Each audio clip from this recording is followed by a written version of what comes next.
Good evening. It's shaping up to be a very long weekend for hundreds of thousands of students across the province.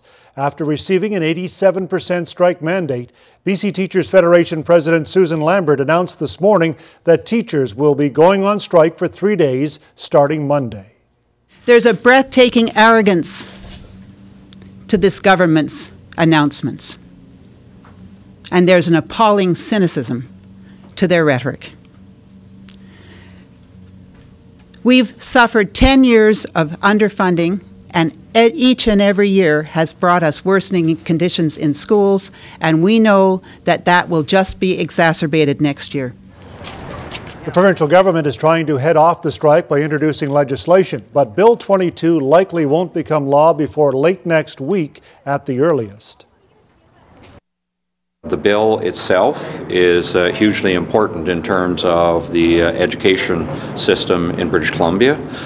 We don't believe it would be appropriate to take a bill as complex and as important as Bill 22 and to rush it through the legislature. Further, obviously we have to be concerned with the level of emotion that exists now, and so we think all things being equal, it is important to take some time to reflect over the weekend. I hope that calm, cool heads will prevail here. Kamloops Thompson Teachers Association President Jason Karpuk is confirming local teachers will be participating in the strike. Karpuk says the government is trying to paint the picture that all teachers want is more money. But he says that's not the case, that it's about improving teaching conditions.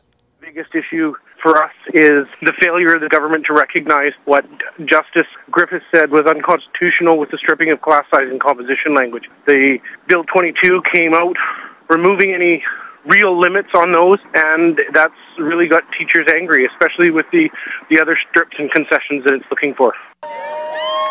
Schools will be closed to students but will remain open for support staff. Meanwhile, the chairperson of the Kamloops Thompson School District says they have a plan in place to inform parents about what they can expect next week.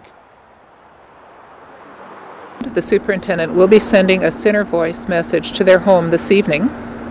I can tell them that school will be closed.